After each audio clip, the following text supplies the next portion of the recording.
Hello folks, Everchanger here, and welcome back to more Pokemon Blaze Black 2. Last time, we revisited a whole bunch of areas on our adventure, and we obtained 14 new Pokemon that we had missed. And as you might be aware, I also spent a good 90 minutes, yes, in editing, I checked, that's how long it was, 90 minutes searching for a Pokemon here on Route 4 that I couldn't find. The document provided with the hack stated that its encounter rate was 5%. After 90 minutes of searching, I was not inclined to believe it, so what I did in between episodes was I decompiled the ROM and I went and checked the data for this area in a viewer, and it turns out the encounter rate for the Pokemon I am looking for is in fact 1%. Yeah. However, this does serve as conclusive proof that this Pokemon can in fact be found in this area. So I think, probably against my better judgment, I'm going to do some more searching. Will I be successful? I sure as heck hope so.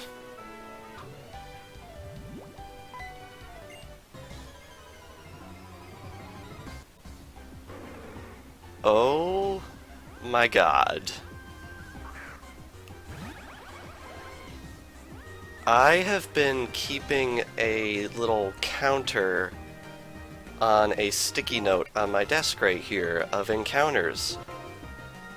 For today, this is encounter number 9.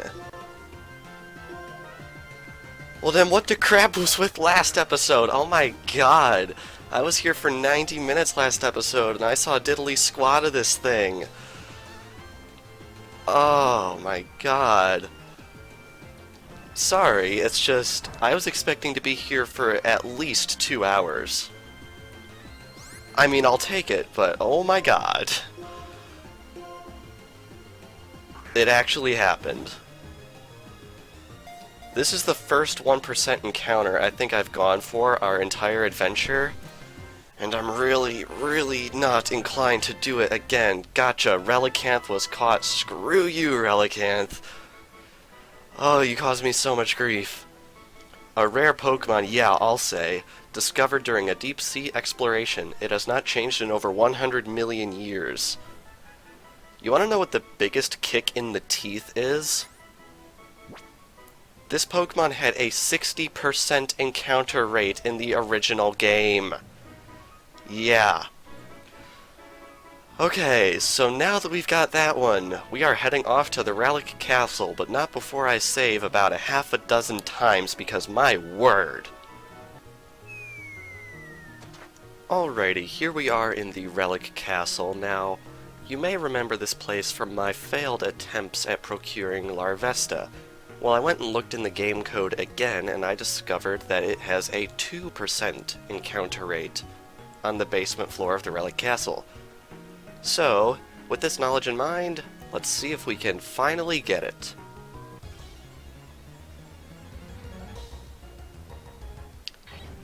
Wow, are you kidding me? This is the second encounter. Man, what was with the bad luck the last few episodes? I mean, seriously? I cut out 45 minutes searching for this thing back when I did that, and I cut out 90 minutes searching for Relicanth last episode. So what is even going on here? I mean, for real. I assure you guys, I did not modify the ROM in any way, because I actually made a copy of it and decompiled that to look into the code. The one I am currently using for play is, like, completely untouched, so I don't even know what's going on here, but I mean, I'll take it.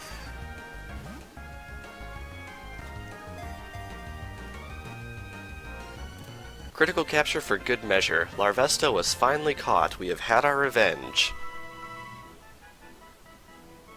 Said to have been born from the sun, it spews fire from its horns and encases itself in a cocoon of fire when it evolves. Very nice. Send that to Box 9, where it will probably rot for all eternity. That was surprisingly easy. But now that we have done that, we are going to be heading off to the Lost Laurent Forest. Oh, we qualify for a medal. Man, I deserve a reward after all this. We get the Mighty Fisher Medal. Oh, of course. Hey, Alrighty, here we are in Laurent Forest. Now, this is going to be a bit of an interesting one because all of the Pokemon we need to find, that being 2, are all found in the water. Now, that presents a little bit of an issue because the game will only render one phenomenon on screen at a time, whether that be shaking grass, rippling water, dust clouds, stuff like that. So what we need to happen is we need the game to generate water ripples in these lower segments of the map. Not sure how easy that's going to be. We have a 10% encounter through surfing, and a 5% encounter through fishing. Hopefully this won't take too terribly long, otherwise we will be here for a while.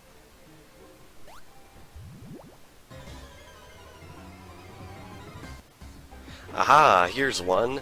This is Floatzel. That actually didn't take too terribly long, although several times the grass in the area started to shake instead of the water, which meant I had to reload the map, which was a little bit frustrating. One thing that's also unfortunate is this is actually the more common of the 2 Pokemon in the area that I'm looking for, so hopefully the next one won't take too terribly long. But anyway, let's break out the Ultra Balls.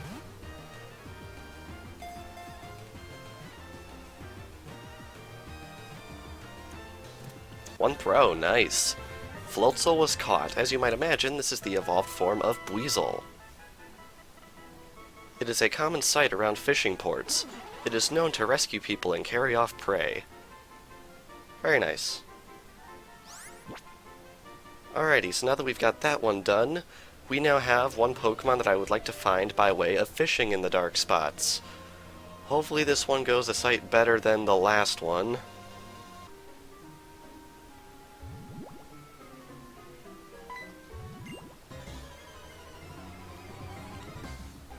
Aha, here it is. That actually didn't take too terribly long. I think this is the 4th fishing encounter I've done. Very, very pleased with that, considering this is a 5% encounter. I'm getting really lucky this episode. Really good to have that make up for some of the episodes in the past. I'm not sure if I've stated this on screen yet, but I had just a hair over 3.5 hours of footage for last episode. Yeah, that's insane. And so far, I'm pretty sure the footage I have for this episode comes in under 45 minutes total. Which is pretty nice, to be honest. Anyway, we got it first throw. Awesome. Seeking was caught. Really happy with that. I was worried about how this area would go. In autumn, its body becomes more fatty in preparing to propose to a mate. It takes on beautiful colors. Very nice. Very, very good. Anyway, that'll about do it for old areas. Now we are heading off to new old areas rather. Words. We are heading off to the Driftvale Drawbridge. Oh wow. I decided to check the hidden grotto on a whim, and here we have something very, very worth our time. This is Croconaw, a Pokemon we do not yet have. This is not something I was planning on grabbing this episode, so I am very happy that this is here. As you might have guessed, this is one of the Johto starters, which means this will add a whole new line to our Pokedex, which is very, very nice. The remaining starters that we did not yet get from the Harlequins or from the start of our adventure will all have to be gotten through hidden grottos, so the more we can get through just happening upon them like this, the better by all means.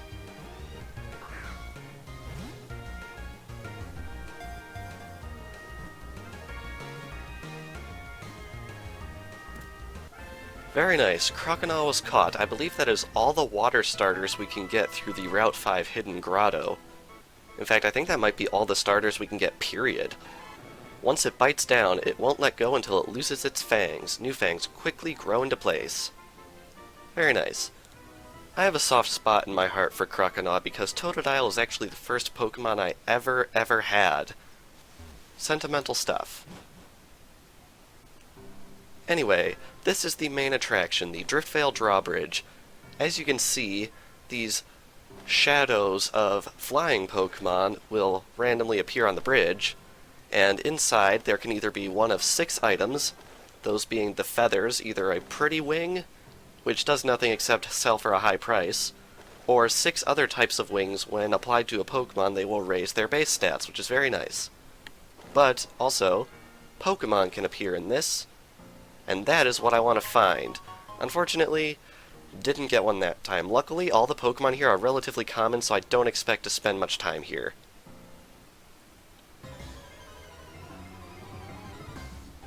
Aha, here's one. This is Ducklet. I'm pretty sure this was the only Pokemon you could find in these dark spots in the regular game.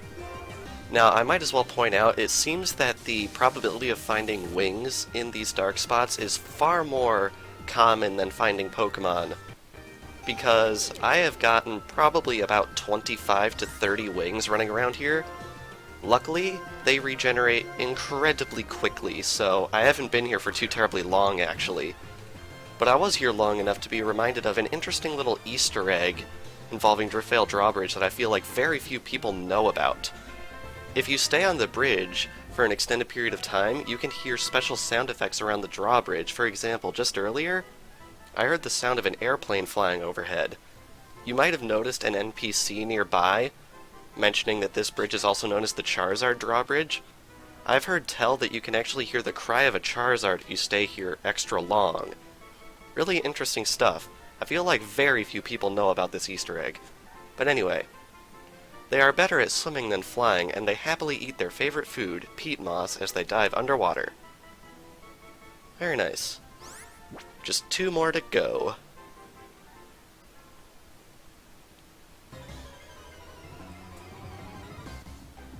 Here's another one. This is Wingull. I'm actually legitimately surprised we haven't even seen this Pokemon up until this point in our adventure. When I was going back into the Pokedex and writing down everything that we had caught, Wingull hadn't even been seen, which is kind of insane because Wingull is probably one of the most commonly known Pokemon out there. Like, in the games where it shows up regularly, it appears everywhere. So I'm really surprised it took us this long to actually see it.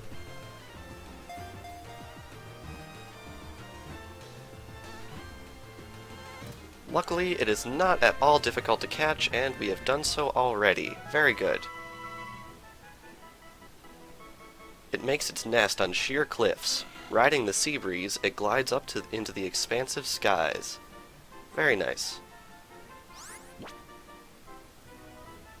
Alrighty. 1 more to go. There it is, I just heard it, the cry of a Charizard.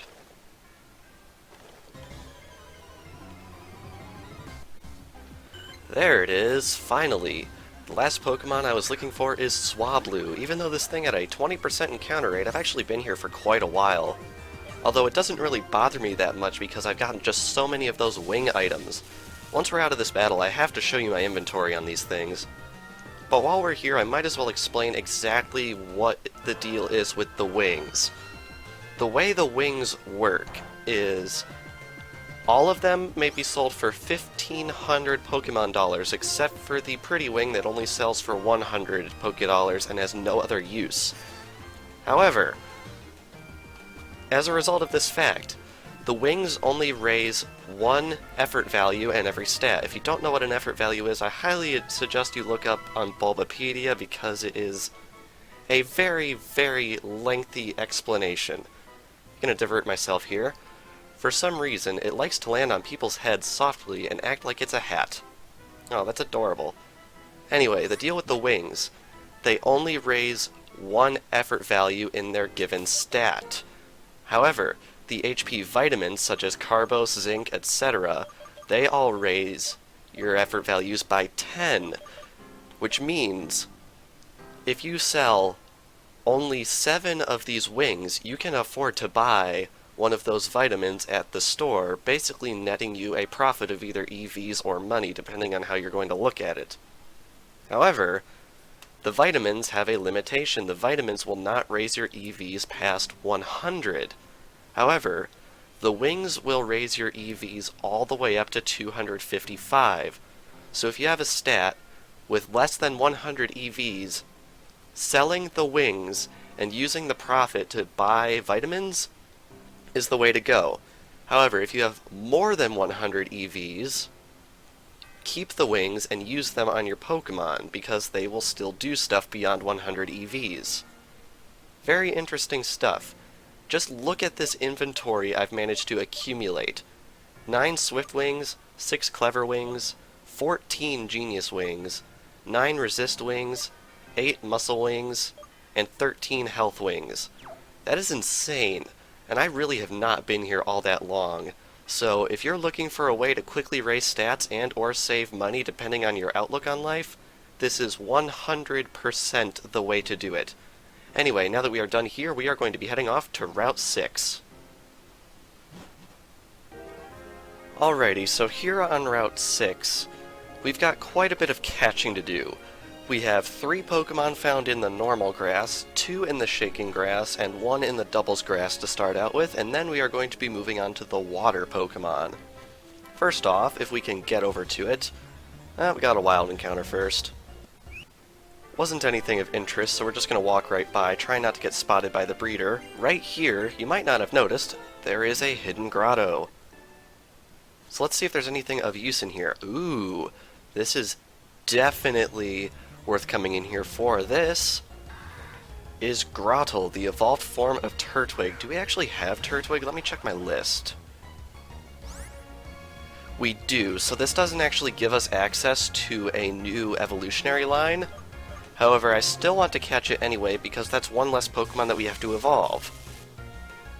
Very nice stuff.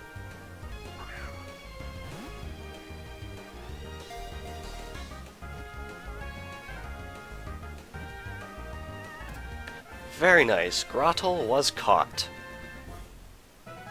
Now, it's worth mentioning, there are other starter Pokemon that can be found in this grotto, which means I will be checking it periodically as I search for the ones that I have on my list. It knows where pure water wells up. It carries fellow Pokemon there on its back. Very good. Hopefully we'll get lucky and we'll find the other Pokemon here in the grotto that I'm definitely going to need, but for now I am going to head into the grass here. Not over here, because I'm pretty sure I'll accidentally walk into the breeder if I do that. I'm going to be heading into this grass over here, and I will be meeting you guys back when I've located a Pokemon I want to catch. Aha, here's one right off the bat. Here we have Pidgeotto, the evolved form of Pidgey. Really nothing to write home about this one. It's basically just your standard start of region flying type, the original one at that. I've mentioned in the past that I really do like this line, but even though I do like it, it is pretty unremarkable compared to other lines out there. Anyway, let's see if we can catch it.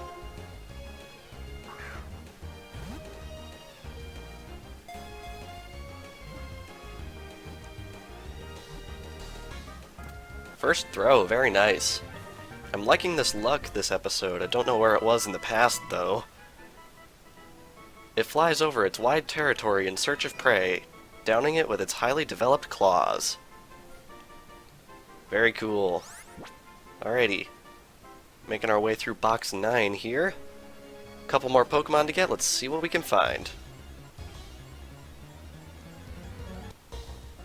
Aha, here's something. This is Yanma. 5% encounter on this route. I'm actually surprised we saw this one before the other one. Yanma was pretty much useless all the way up until Diamond and Pearl when it got a very nice and very deserved evolution, which hopefully we'll also be finding this episode. Yanma was a huge pain in the butt to get a hold of in the original games back in Gold and Silver when it was introduced because it was one of those swarm Pokemon. And waiting for that phone call was quite frustrating to say the least.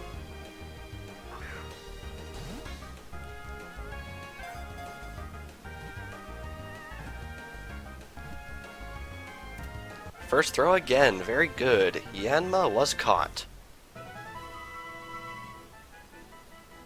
By flapping its wings at high speed, it can fly freely through the air. Even sudden stops are no problem. Very nice. Alrighty, there's one more Pokemon I want to find in the regular grass here. Let's see how long it'll take. Literally next encounter, there it is. Probably not even going to cut any footage out of that, that's how quick it was. Here we have Shelmet. This Pokemon is interesting. It's kind of a counterpart, as it were, to Carablast, because in the original game, these two Pokemon had to be traded with each other in order to evolve. However, in the hack, they now work similar to Mantine, where to get one to evolve, the other one simply has to be in the party when it levels up, so that's quite a bit simpler than it was.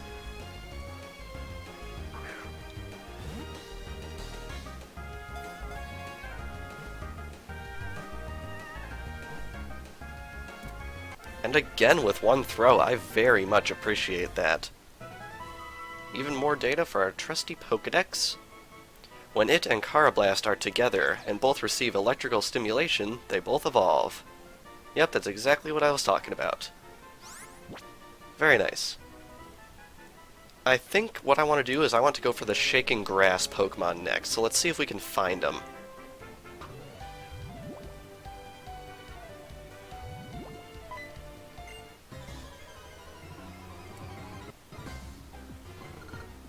Wow, that was pretty lucky. A dark spot appeared in the water, so on a whim I decided to try and fish for it, and lo and behold, we have Chinchow, which I believe also appears through normal fishing. I just got lucky with the dark spot here, so let's catch it. Very nice. Once again, one throw wonder. It discharges positive and negative electricity from its antenna tips to shock its foes. Not sure that's entirely physically correct, but we'll give them the benefit of the doubt on that one.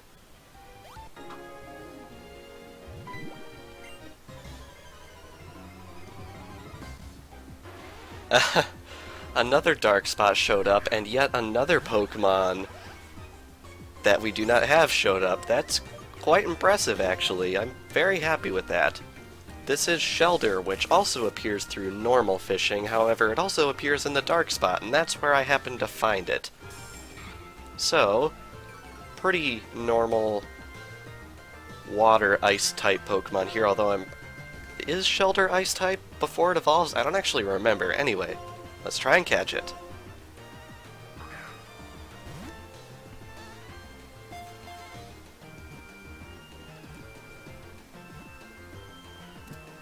Man, so many one-throw wonders this episode. Not that I'm complaining, in fact, I enjoy it very much. Saves me a lot of in-game cash. It swims backward by opening and closing its two shells. Its large tongue is always kept hanging out. Probably one of the more random designs for a Pokemon, if you ask me. Oh well, let's see if we can finally get one of those Shaking Grass Pokemon, I mean seriously.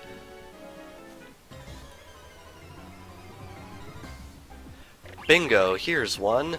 Unfastened. This is the final evolved form of Pidove, as we probably saw back in Mistralton City. I'm pretty sure we saw Unfastened. I don't remember if it was male or female, however. This one is male, and it's got that beautiful pink adornment on his head. Very nice. Anyway, this Pokemon really disappoints me because coming off of Staraptor and Diamond and Pearl, this one really tends to underperform. But anyway, that's not what we're here for. We're here for catching, so let's do it.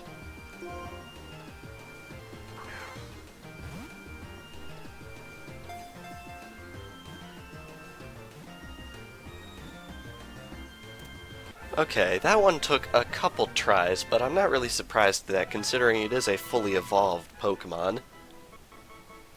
Males swing the plumage on their heads to threaten others, but females are better at flying. Like most other things that the Pokédex mentions, this actually does not have any sort of gameplay implication. Both males and females have exactly the same stats. Anyway, let's see if we can find that other Shaking Grass Pokemon.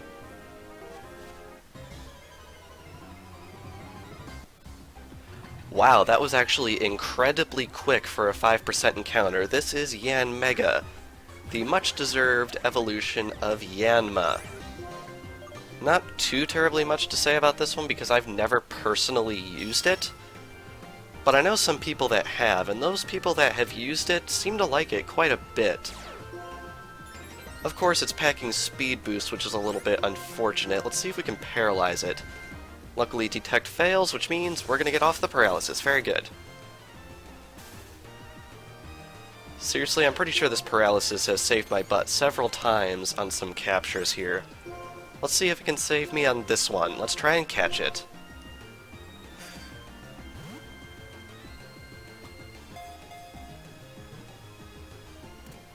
That luck, though. Wowee. Critical capture, one-shot catch. Very nice. It prefers to battle by biting apart foes' heads instantly while flying by at high speed. Dear God, that is terrifying. Like, seriously. This game's Pokédex is psychotic. Of course. As I was about to say before I was so rudely interrupted, that is all the normal grass-type Pokemon that we can find in this area. However, there is one Pokemon that we can find in the Doubles Grass, so I'm going to head up to the northern portion of the route where that Doubles Grass is, and then we'll see if we can find it. Worth noting, it appears I forgot to grab the Porygon from that lab back when we were over here the first time. We already own a Porygon, so I'm probably just going to come back here at some random later point to get it when I have the time and opportunity to do so. But anyway, here we are at the Doubles Grass. Let's see if we can find that one Pokemon we need.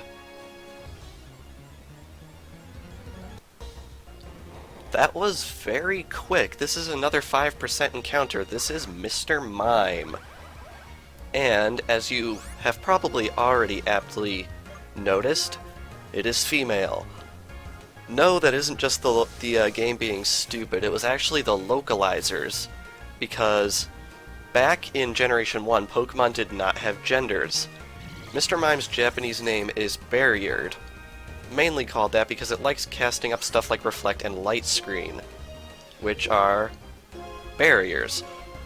Unfortunately, they named it Mr. Mime back when genders were not a thing, and when genders were introduced, female Mr. Mime quickly became a thing, and the internet quickly jumped on them for it. Anyway, all that aside, let's see if we can catch it.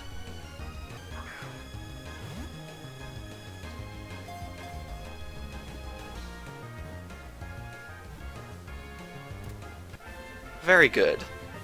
Mr. Mime was caught. Or rather, Mrs. Mime. It shapes an invisible wall in midair by minutely vibrating its fingertips to stop molecules in the air. In case you didn't know, I'm pretty sure that's impossible. Anyway, there is one more Pokemon I want to find on this route, and it is actually the Pokemon found exclusively through fishing in the dark spots. Unfortunately, it only has a 4% encounter rate. I know this because the document said 5%. I didn't believe it. I went and peeked in the game files, and it's actually 4%. There are actually quite a few mistakes in that document, which bothers me a little bit.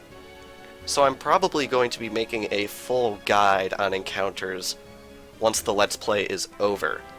Anyway, let's see if we can find it.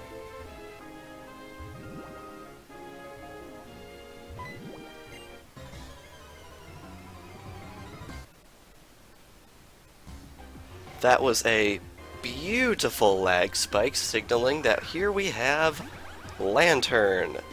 This is the evolved form of Chinchow, and I can definitely vouch for this thing since I actually used one in a previous LP. Not very many Pokemon I can say that about, but Lantern is in fact one of them. Pokemon I very much like. So let's try and see if we can catch this thing.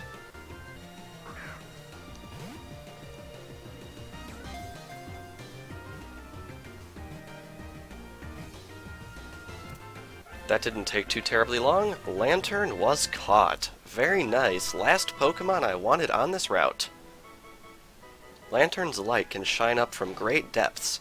It is nicknamed the Deep Sea Star. With good reason. Very good Pokemon we got right here. Send that to box 9.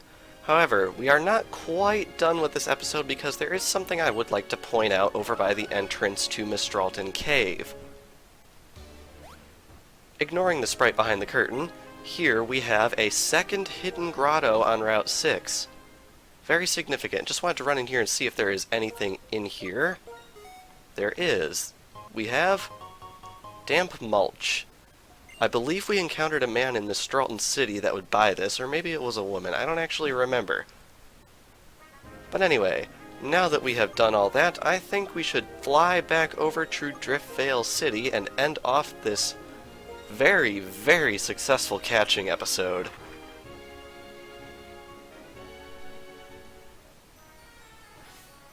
Alrighty, so here we are back in Driftvale City.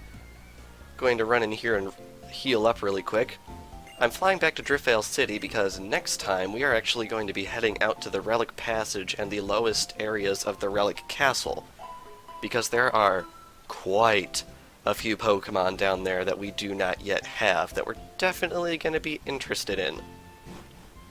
So anyway, without further ado, I think we are going to be ending things off here. This past episode of Pokemon Blaze Black 2, we captured 18 Pokemon. Those being Relicanth, Larvesta, Floatzel, Seeking, Croconaw, Ducklet, Swablu, Wingull, Grotto, Shelmet, Pidgeotto, Yanma, Mr. Mime, Yanmega, Unfastened, Chinchow, Shelder, and Lantern. Very good stuff. And next time on Pokemon Blaze Black 2, we are going to be heading out to even more areas and capturing even more Pokemon to add to our collection. So without further ado, thank you all for watching, and I will see you guys next time.